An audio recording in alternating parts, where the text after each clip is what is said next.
Let me, I've got a number of questions. I'm watching our time here, and it's flying right by. It always does. Esteemed audience won't forgive me if I don't ask you, Catherine Linka, have you ever seen a flying saucer, and do you believe in them? Okay, you have to understand, I live with a sci-fi fan. Leaning forward, go on. Which means that even though I have never seen one, I do not deny the possibility that they exist. And the universe is so big. How could we be alone? Really? How could that be possible? So, there you go. Oh, is that the Fermi paradox that a civilization gets so large that they destroy themselves? So that's why we're not bumping into them. Hope not. Pretty grim way to see the universe. I agree. I would love to see a flying saucer. It's on my bucket list before I check out. So let's see. Some other questions I want to ask you about your experience, specifically with writing. I want to circle back to mentoring aspiring novelists.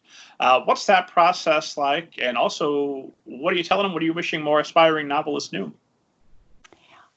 I think everybody who, well, first off, the process has been really accidental. It's, even though I have done it formally with SCBWI, where I was awarded to someone as a mentor, and they were That's great. A good day. They were great. Cheryl Manning and has this wonderful, wonderful story, which I absolutely loved, and I was so excited to work with her on it. But I think what has happened is that I reach out to people, or people reach out to me for advice. And when I am impressed with someone's writing and I see them asking for help, I do want to help them. And granted, I am not, I don't have like a PhD in creative writing, but I've learned a few things. And I want to give back, because so many people gave back to me while I was starting out. It means a lot to me to do that. Yeah, I'm going to ask a little bit facetiously because I'm about to start another fiction workshop this very weekend, and hopefully provide folks with some information that'll be valuable. We'll see. But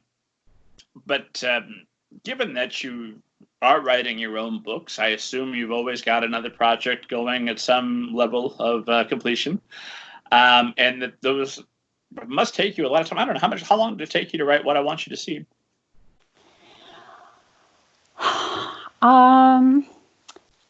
A year and a half before we sold it, and then we went through another 9 months of really digging in to refine.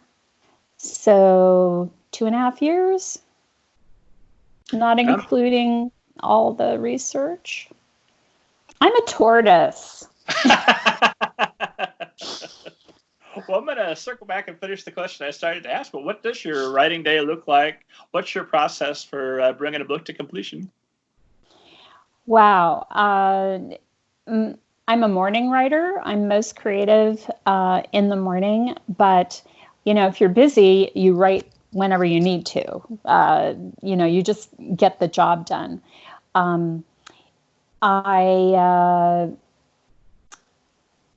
I like to, I'll write a scene, I'll write it in bare bones.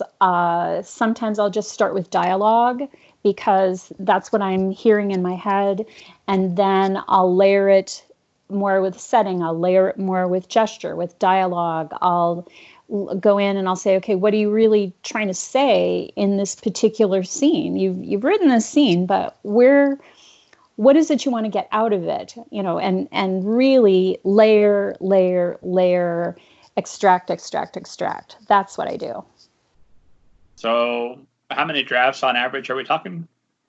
I have no idea, because I may write a scene for an entire week over and over and over and over. And then when I go back and revise, I'll revise over and over and over and over. This is why it takes me so long. So you're not writing just through, there's the whole first draft. It's ugly, but it's on the page. It's every chapter, inch by inch. Let's rewrite. Let's make this thing as polished as we can get it. And then once you're done, I'm assuming you're still having to go through and fix any story incongruencies, or maybe I'm wrong. Maybe you're taking divine dictation. And this is just a me problem, but I assume not at all. I mean, I will write up to a certain point, and then I'll go back and rewrite. So I'm rewriting each scene. I may rewrite a series of chapters and then move on. I may get to a first draft and then go back and completely redo it. I'm just constantly refining. So I could not possibly tell you how many times. Fair enough. And all of that to finish my original question, because I wanted to get some sense of what is your Vertex. I know you've got a lot going on. You've got speaking gigs, you've got wonderful podcast to appear on, and then you've got your book. So mentoring, I imagine, takes time. What is it that I know that you want to help people, and you may be purely altruistic, but I'm also guessing there must be something that mentoring young adult writers give us back to you. So what are you taking away from the experience of making time to do this? Well, I think that one of the things which I get out of it is whenever I'm looking at someone's manuscript, whenever I'm working on it with them, I'm always trying to figure out why something doesn't work. When you're looking at a developing manuscript, you can see holes, or you can see things that they don't even realize they should develop.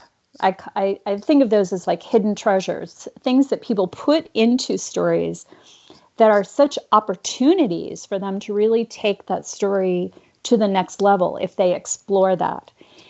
I learn so much from the act of trying to figure out what makes or is keeping their story from working. And that's what I get out of it. And there's also that wonderful interaction with someone, working on a story, and it's a much more intimate experience than being a classroom teacher. I'm sure I am not dissing classroom teachers. I'm just saying that you are. You heard her, teachers. Catherine Linka says you're all garbage. No. Oh, no. I just realized that I don't enjoy teaching like a class. So a class where you're doing something for several weeks. I've done a few of them, and I don't really enjoy that. But what I do enjoy is working with someone intimately on a project. That's what I find most satisfying. And you yourself sound like are an excellent teacher, and you appreciate fine teachers everywhere, of course.